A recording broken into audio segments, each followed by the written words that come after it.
বিসমিল্লাহির রহমানির রহিম। MD Mizan Facebook page এবং ইউটিউব চ্যানেলের পক্ষ থেকে তোমাদেরকে অনেক অনেক শুভেচ্ছা ও অভিনন্দন। এই পর্বে আলোচনা করব নবম দশম শ্রেণীর প্রথম অধ্যায় বাস্তব সংখ্যা, দশমিক ভগ্নাংশ, ডেসিমেল ফ্র্যাকশনস। কি বলছে দেখো, প্রত্যেক বাস্তব সংখ্যাকে দশমিক ভগ্নাংশে প্রকাশ করা যায়। প্রত্যেক বাস্তব সংখ্যাকে দশমিক ভগ্নাংশে প্রকাশ করা যায়, যেটা আমি তোমাদেরকে দশমিক ভগ্নাংশে বুঝিয়েছিলাম। যেমন 2 একটা বাস্তব সংখ্যা, কিন্তু 2.0 যদি আমি লিখি তাহলে একটা দশমিক ভগ্নাংশ প্রকাশ হয়ে যাচ্ছে। আমরা এভাবে লিখতে পারি। আবার 2/5, মানে 2/5কে আমরা যদি ভাগ করি তাহলে 0.4 পাই। তাহলে 0.4 একটা দশমিক ভগ্নাংশ। এইভাবে আমরা অনেক কিছুই লিখতে পারি। যেমন 1/3, এটাকে যদি আমি ভাগ করি তাহলে 0.3333 ইত্যাদি পাবো। তাহলে এটা একটা হচ্ছে দশমিক ভগ্নাংশ। আচ্ছা, দশমিক ভগ্নাংশ হচ্ছে 3 ধরনের। দশমিক ভগ্নাংশ 3 প্রকার। একটা হচ্ছে সসীম, আবৃত এবং অসীম দশমিক ভগ্নাংশ। সসীম, আবৃত, অসীম দশমিক ভগ্নাংশ। সসীম দশমিক ভগ্নাংশটা কি? কোনো সসীম দশমিক ভগ্নাংশে দশমিক বিন্দুর ডান দিকে সসীম সংখ্যক অঙ্ক থাকে। তার মানে দশমিকের পরে সসীম, মানে গণনা করা যাবে এইরকম। এই দশমিকের পরে এখানে 1 2, এই 2 পর্যন্ত শেষ, তার মানে এটা হচ্ছে সসীম। আবার আবৃত দশমিক ভগ্নাংশ কি? কোনো আবৃত দশমিক ভগ্নাংশে দশমিক বিন্দুর ডান দিকের অঙ্কগুলোর সব অথবা পরপর থাকা কিছু অংশ বারবার আসতে থাকে। যেমন 3.3333 সংখ্যাটি বারবার আসতেছে, একই সংখ্যা বারবার আসতেছে। তাহলে এই সব সংখ্যাকে আমরা বলতে পারবো, 1 মিনিট,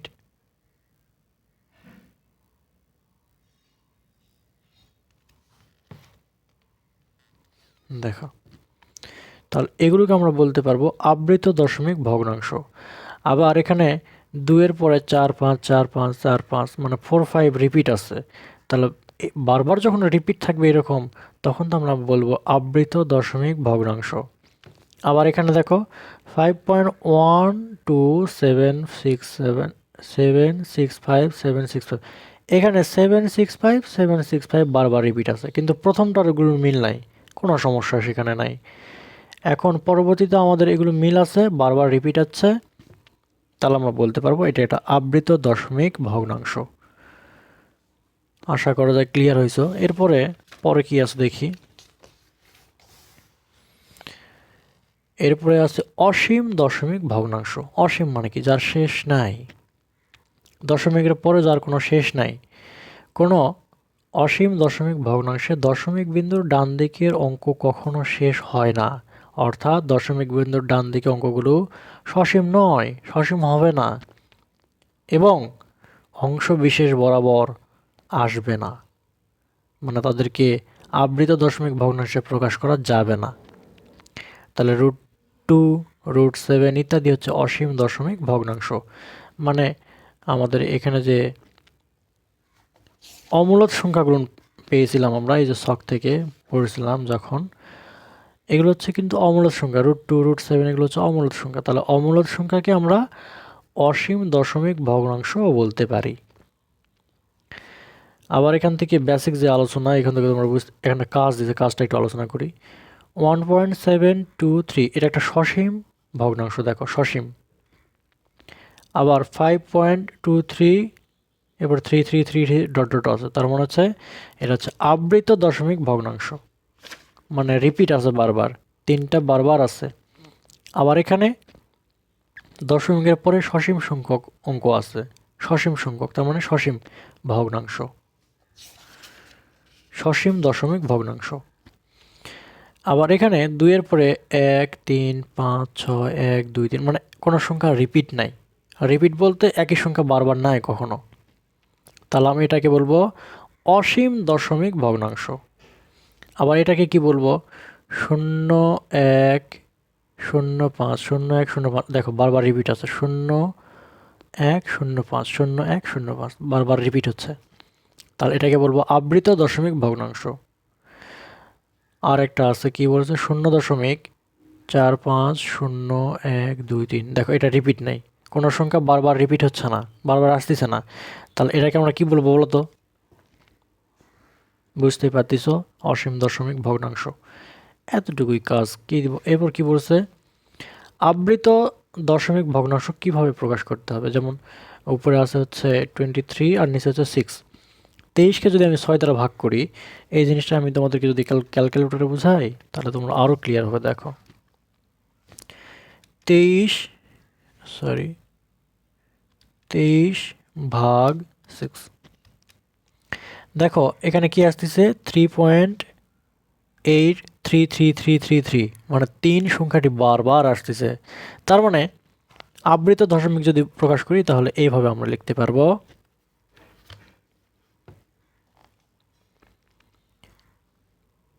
3.83, এই 3-র উপর ডট, মানে পূর্ণপণিক 3.83 পূর্ণপণিক, এটা হচ্ছে আবৃত দশমিক ভগ্নাংশ।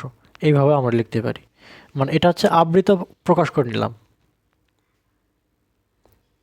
আশা করা যায় বুঝতে পারছো যে ভাগ করার পরে এখানে ভাগ করলাম আমরা, বারবার যে সংখ্যাটি আসতেছে এখানে কিছু বলছে, আমি একটু পড়ি শোনো। 23/6 সাধারণ ভগ্নাংশটিকে দশমিক ভগ্নাংশে প্রকাশ করি। লক্ষ্য করি ভগ্নাংশের লবকে হর দিয়ে ভাগ করে দশমিক ভগ্নাংশে পরিণত করার সময় ভাগের প্রক্রিয়া শেষ হয়নি। দেখা যায় যে ভাগফলে একই অঙ্ক 3 বারবার আসে। এখানে 3.8333 একটি আবৃত দশমিক ভগ্নাংশ, তার মানে এটা হচ্ছে আবৃত দশমিক ভগ্নাংশ। এই বলছে। এখন এখান থেকে উদাহরণ, এগুলো আলোচনা তো তেমন কঠিন নয়, খুব সহজ। উদাহরণ 3টা নিয়ে আমি একটু বলি। কি বলছে 3/11 ও 95/37কে দশমিক ভগ্নাংশে প্রকাশ করবো, মানে এগুলো ভাগ করে দশমিক আকারে প্রকাশ করতে হবে। যেমন এখানে করে দেওয়া আছে, আমি এখান থেকে বুঝে দিই। এই 30কে যদি আমি 11 দ্বারা ভাগ করি, ভাগ করলে আমরা পাচ্ছি হচ্ছে 0.272727 ইত্যাদি ইত্যাদি পাবো।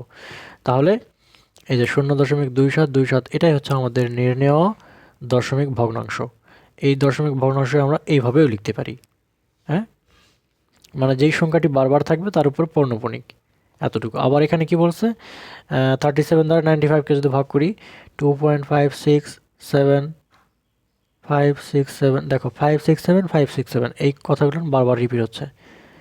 তাহলে আমরা বলতে পারবো যে এই যে 2.567 এটা হচ্ছে দশমিক ভগ্নাংশ, এবং কোন সংখ্যাটি বারবার আছে 5, 6 এবং 7, মানে প্রথমটার উপর পূর্ণপণিক 5-এর পরে এবং 7-এর উপর পূর্ণপণিক, এটা হচ্ছে আমাদের দশমিক ভগ্নাংশ। আশা করা যায় বুঝতে পারছো। এরপরে দেখো আবৃত দশমিক ভগ্নাংশে সাধারণ ভগ্নাংশে প্রকাশ, এটা আবৃত দশমিক ভগ্নাংশ আছে, এখন আমাদের সাধারণ ভগ্নাংশে প্রকাশ করতে হবে। এটার 2টা নিয়ম আছে, আমি তোমাদেরকে 2টাই দেখাবো, কিন্তু সহজটা আগে করে দিব। সহজটা বোঝানোর পর তোমরা যদি বুঝতে পারো যে এটাই আমি বুঝছি, তাহলে তোমরা ভিডিও স্কিপ করতে পারো, আর দেখার প্রয়োজন নাই। যেমন এক্সাম্পল নাম্বার হচ্ছে 4, পেজ নাম্বার 7, 0.3 পূর্ণপণিক, এরপর আছে 0.24 পূর্ণপণিক, এরপর আরেকটা আছে 42.3478, 7 এবং 8-এর উপর পূর্ণপণিক।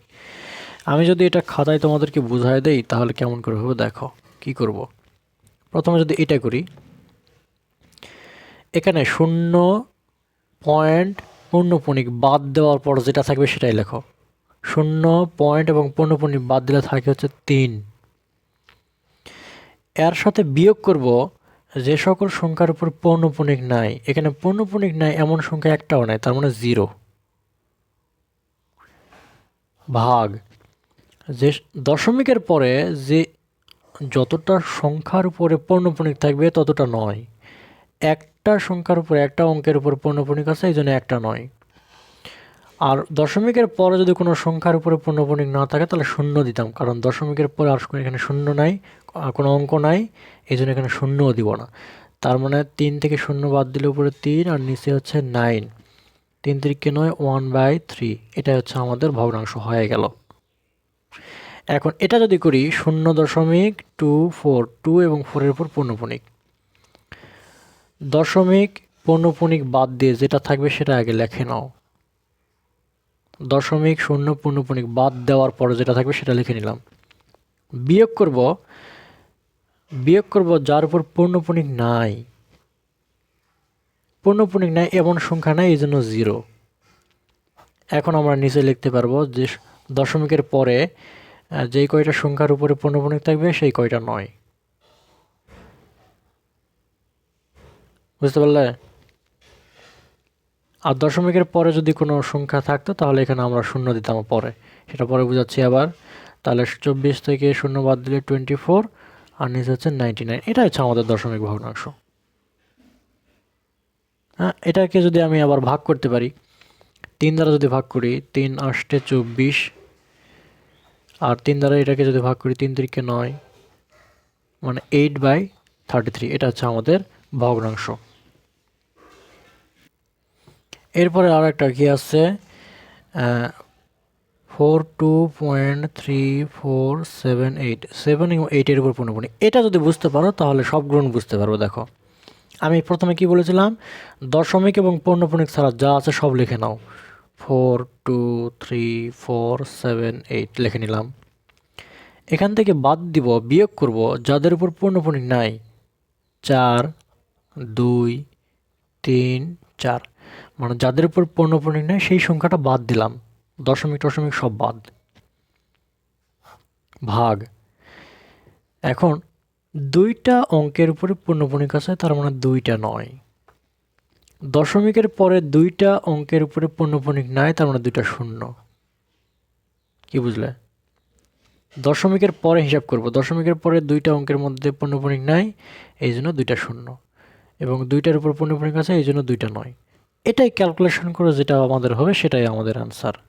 তাহলে এখানে আমি অ্যান্সারটা বের করি ক্যালকুলেটরে। 4 2 3 4 7 8 বিয়োগ 4 2 3 4, 4 1 9 2 4 4 9 9 0 0। এখন এটাকে তুমি যদি অপ্রকৃত ভগ্নাংশে প্রকাশ করো তাহলে একটা তোমাদেরকে নিয়ম শিখে দিই, তোমাদের এই নিয়মটা তারপর কাজে লাগবে। দেখো প্রথমে তুলে নাও কি আছে এখানে, 4 1 9 2 4 4, 4 1 9 2 4 4 তুলে নিলাম। তুলে নেওয়ার পরে এই যে লেখা আছে ক্যালকুলেশনের নিচে ABC, এটাতে চাপ দাও। দেখতে হচ্ছে এটা ABC, চাপলাম। চাপার পর নিচে আছে 9 9 0 0, 9 9 0 0। এখন তুমি যদি এখানে চাপ দাও তাহলে প্রথমে আসতেছে 42। আমি লিখে নেই, তোমরা দেখো, এটা দেখলেই বুঝতে পারবে। প্রথমে আছে 42 লিখলাম, এরপর আছে 287, মানে 287 উপরে, আর নিচে লিখবো 825। আমাদের মিশ্র ভগ্নাংশ হয়ে গেল। বুঝছো? আমাদের এটাই হচ্ছে ভগ্নাংশ, এটা হচ্ছে উত্তর। আমরা এইভাবে লিখতে পারি। আবার বইয়ে কীভাবে দেওয়া আছে আমি বই থেকেও তোমাদেরকে একটু বুঝিয়ে দিই, তাহলে তোমরা বুঝতে পারবে।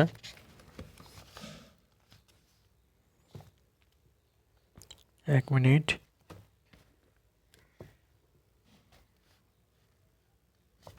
আচ্ছা,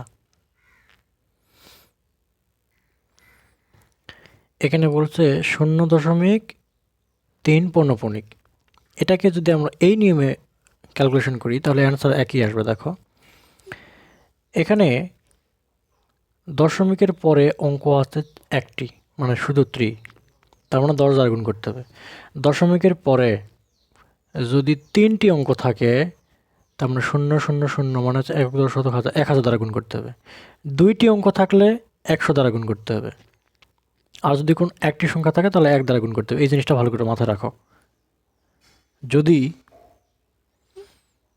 আচ্ছা, এখানে উদাহরণটা তো তোমরা বুঝলে, আমি যদি উদাহরণ 5টা বুঝে দিই তোমাদেরকে একদম ক্লিয়ার হয়ে যাবে, পানির মতন ক্লিয়ার হয়ে যাবে। দেখো খাতায় বুঝে দিই আমি তোমাদেরকে। এক্সাম্পল নাম্বার 5 কত আছে 5.23457 4 এবং 7 এর উপর পৌনঃপুনিক। দেখো তাহলে এটার মানে হচ্ছে আমরা লিখতে পারি 5.23457 dot dot dot dot dot মানে 457 বারবার। এখন আমি কি করব, এই সংখ্যাটার সঙ্গে গুণ করে দেব। কোন সংখ্যা সেটা এখন দেখো 5.23457 4 এবং এটার উপর পৌনঃপুনিক গুণন। একই কাজ আবার করব 23457 এই 4 এবং 7 এর উপর পৌনঃপুনিক 10 দুটাই গুণ করে দিলাম। তাহলে এই দশমিকের পরে কয়টা অঙ্ক আছে 1 2 3 4 5 1 2 3 4 5 5 সামনে একটা 1 বসায় দাও, এটা দ্বারা গুণ করতে হবে। এখন দশমিকের পরে কয়টার উপর পূর্ণপূর্ণিক নেয় 2টা, তার মানে 2টা শূন্য বসায় দাও, সামনে একটা 1 দাও, এটা দ্বারা গুণ করতে হবে। ভালো করে লক্ষ্য করো, দশমিকের পরে 1 2 3 4 5টা অঙ্ক আছে, এই জন্য 1 2 3 4 5 সামনে একটা 1 বসায় দিয়ে গুণ করে দিলাম। আবার একটা গুণ করে দিব, দশমিকের পরে 2টার উপর পূর্ণপূর্ণিক নেয়, এই জন্য 2টা শূন্য আর সামনে একটা 1 বসায় দিয়ে গুণ করে দিলাম। যদি গুণ করে দেয় তাহলে কত হচ্ছে দেখো, এখানে 1 2 3 4 5 মানে 1 2 3 4 5 এর পর পয়েন্ট হবে। আমরা লিখতে পারবো 5 2 3 4 5 7 ডট 4 5 7 4 5 7 এগুলো লিখলে হবে, না লিখলে ডট ডট ডট ইত্যাদি। এই বিন্দুটা মনে রাখবে, এখানে বিন্দু। 100 দ্বারা যদি গুণ করে দেই তাহলে 2টা শূন্যের পরে পয়েন্ট হবে 2 3 এরপর পয়েন্ট 5 5 2 3 পয়েন্ট, এই পয়েন্টটা নিচে নিচে লিখবে। হ্যাঁ, এখানে এই পয়েন্টটা এর নিচে নিচে লিখবে, এখানে পয়েন্ট লিখবে। তাহলে এখানে পাবো হচ্ছে 5 2 3, এটা বাদ 5 2 3 পয়েন্ট, এরপর হচ্ছে 4 5 7 4 5 7। শুধু এখানে কাজ করলাম, এটা গুণ করা তো আশা করা যায় বুঝতে পারছো, এটা গুণ করলে ক্যালকুলেটর এটা আসবে। এখন এই সংখ্যাগুলো এখন বিয়োগ করে দিব, এটার সঙ্গে এটা বিয়োগ বিয়োগ যদি করে দেই তাহলে এটা থেকে এটা বিয়োগ, তাহলে কত পাবো দেখো 5.23457 দেখতে পাচ্ছ নাকি দেখো, 4 এবং 7 এর উপর এর সঙ্গে 4 5 1 2 3 4 5 বিয়োগ 5.23457 4 এবং 5 এর উপর পূর্ণপূর্ণিক এর সঙ্গে গুণন 100। এই সমানের এই পাশে এই উপরটা থেকে নিচেটা বিয়োগ করলাম। এখন এই পাশে যদি বিয়োগ করি, এটা থেকে এটা যদি বিয়োগ করি, আমি বই থেকে দেখে লিখি 522 934 বিয়োগ করে দিলাম, কাহিনী শেষ। এখন এই দুটো থেকে কমন যায় কি 5.23457, এটা কমন নিয়ে 1 2 3 4 5 বিয়োগ 100, আর এই পাশে হচ্ছে 522 934। এখন এই যে এই সংখ্যাটা এতটুকু ব্র্যাকেটে এই অংশটা সমান চিহ্ন এই পাশে নিয়ে আসবো, তাহলে এই পাশে গুণ অবস্থায় আছে, এই পাশে গেলে ভাগ হয়ে যাবে, তাই না? সেই কাজটাই করব। তাহলে আমি এই পাশে এখন লিখতে পারি 5.23457 4 এবং 5 এর উপর পূর্ণপূর্ণিক। তাহলে এই পাশে যদি যায় তাহলে লিখবো 5.22934, আর এই পাশে পাবো হচ্ছে 1 2 3 4 5, এটা থেকে বিয়োগ করবো 100 হাজার, ওষুধ লক্ষ, এখানে 1 লক্ষ থেকে 100 বিয়োগ, তাহলে আমরা পাবো কত? এটা যদি আমরা এখন ক্যালকুলেটর চাপি তাহলে মান পাবো হচ্ছে 522 934, আর নিচে পাবো হচ্ছে 99900। এই মানটা যদি এখন ক্যালকুলেটর চাপো তাহলে তোমার মিশ্র ভগ্নাংশ প্রকাশ পেয়ে যাবে। তোমরা মিশ্র ভগ্নাংশ তোমাদের বইতে দেওয়া আছে, আমি শুধু বুঝালাম যে এই গুণগুলো কীভাবে করতে হচ্ছে, এই গুণগুলো কোথা থেকে আসতেছে, এখানে 1,00,000 এখানে 100 কই থেকে পেলাম, এতটুকু বুঝে দিলাম। তাহলে মিশ্র করলে 5111717499950, এটা আমাদের নির্ণেয় সাধারণ ভগ্নাংশ। নির্ণেয় সাধারণ ভগ্নাংশ। উদাহরণ নম্বর 5ও বুঝে গেলে, এরপরে উদাহরণ নম্বর 6 এবং 7 খুবই ইজি। এগুলো যদি আমি বই থেকে তোমাদেরকে দেখাই তাহলে আরও ভালো হতো, কিন্তু আমি তোমাদেরকে বোঝানোর সুবিধার্থে খাতায় করে দেখাবো। দেখো, এক্সাম্পল নাম্বার 6, প্রশ্নটা তুলে নেই। 4, 5.2346, 3 এবং 6-এর উপর পৌনঃপুনিক। দেখো, আশা করা যায় তোমরা দেখতে পাচ্ছ ক্যামেরা। কি করব, দশমিক এবং পৌনঃপুনিক ছাড়া যা আছে সব লিখে নেব প্রথমে। 4, 5, 2, 3, 4, 6 লিখে নিলাম। বিয়োগ করব যাদের উপর পৌনঃপুনিক চিহ্ন নাই, তার মানে 4, 5 আর 2। নিচে ভাগ লিখব, কয়টার উপর পৌনঃপুনিক আছে, 3টি অঙ্কের উপরে পৌনঃপুনিক, তার মানে 3টা নয়। দশমিকের পরে কয়টা অঙ্ক ফাঁকা আছে পৌনঃপুনিক ছাড়া, একটা, তার মানে একটা শূন্য। এখন এটা ক্যালকুলেশন করলে যেটা হবে সেটাই আমাদের অ্যান্সার। সেই কাজটা এখানে করছে। দেখো, এটা থেকে এটা বিয়োগ করলাম, এটা পেলাম। এখন এটাকে যদি মিশ্র প্রকাশ করো, তাহলে এটাকে যদি ভাগ করো, এই যে এবিসি, এটা হচ্ছে এবিসি মনে হচ্ছে এটা ভাগ চিহ্ন, হ্যাঁ এটা ভাগ চিহ্ন, এটা ভাগ চিহ্ন দিলে মিশ্র ভগ্নাংশ প্রকাশ চলে আসে। এক্সাম্পল নাম্বার 7, অঙ্কটা কত আছে আমি তুলে নেই। 3, 2.567, 5 এবং 7-এর উপর পৌনঃপুনিক। আচ্ছা, 5 এবং 7-এর উপর পৌনঃপুনিক। তাহলে দশমিক এবং পৌনঃপুনিক ছাড়া যা আছে সব লিখে নাও। বিয়োগ করব যাদের উপর পৌনঃপুনিক নাই, মানে 3 আর 2, ডিভাইডেড দশমিকের পরে কয়টা অঙ্কের উপর পৌনঃপুনিক, 3টার উপর পৌনঃপুনিক, মানে 3টা নয়। দশমিকের পরে কয়টার উপর পৌনঃপুনিক নয়, এরকম সংখ্যা নেই, এই জন্য কিছু দিব না। তারপর এটা ক্যালকুলেশন করলে যেটা হবে সেটা আমাদের অ্যান্সার। আশা করা যায় বুঝতে পারছো।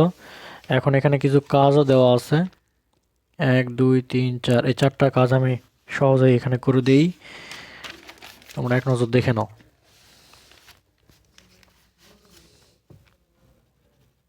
কাজ পেজ নাম্বার হচ্ছে 10, 0.41 পৌনঃপুনিক, 410 নিচে 99, তার মানে উপরে পাবো হচ্ছে 41 আর নিচে হচ্ছে 99। এটা হচ্ছে ক্যালকুলেশন করলে যেটা হবে সেটা অ্যান্সার। আবার পাবো হচ্ছে 3.04623, 6 এবং 3-এর উপর পৌনঃপুনিক। তাহলে এটাকে ক্যালকুলেশন করলে পাবো হচ্ছে দশমিক এবং পৌনঃপুনিক ছাড়া যা আছে সব লিখে নাও। বিয়োগ করব যাদের উপর পৌনঃপুনিক নাই, তার মানে হচ্ছে 304। দশমিকের পরে 3টি অঙ্কের উপর পৌনঃপুনিক, মানে 3টা নয়।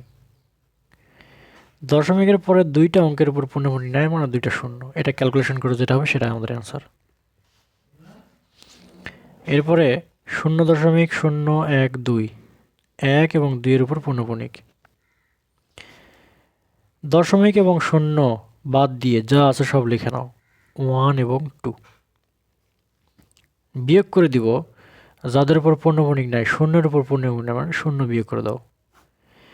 দশমিকের পরে 2টা অঙ্কের উপর পৌনঃপুনিক, তার মানে 2টা নয়। দশমিকের পরে একটা অঙ্কের উপর পৌনঃপুনিক নাই, তার মানে একটা শূন্য। তাহলে পাচ্ছি হচ্ছে 12 আর নিচে হচ্ছে 99।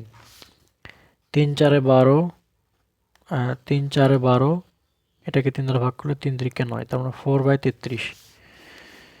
আরও একটা আছে 3.3124, 2 এবং 4-এর উপর পৌনঃপুনিক। এটা যদি আমি করি, দশমিক এবং পৌনঃপুনিক ছাড়া যা আছে লিখে নাও, 3 3 1 2 4। বিয়োগ করে দেব যাদের উপর পৌনঃপুনিক নাই, 3 3 1। ভাগ করে দিব 2টার উপর পৌনঃপুনিক, তার মানে 2টা নয়। দশমিকের পরে 2টা অঙ্কের উপর পৌনঃপুনিক নাই, মানে 2টা শূন্য। এটা ক্যালকুলেশন করলে যেটা হবে সেটা আমাদের অ্যান্সার। এই হচ্ছে আমাদের দশমিক ভগ্নাংশ থেকে সাধারণ ভগ্নাংশ, সাধারণ ভগ্নাংশ থেকে দশমিক ভগ্নাংশে প্রকাশ। আশা করা যায় কোনো সমস্যা হওয়ার কথা নয়। পরবর্তীতে আলোচনা করব সদৃশ আবৃত দশমিক ও অসদৃশ আবৃত দশমিক ভগ্নাংশ। আজকে এই পর্যন্তই। ধন্যবাদ সবাইকে।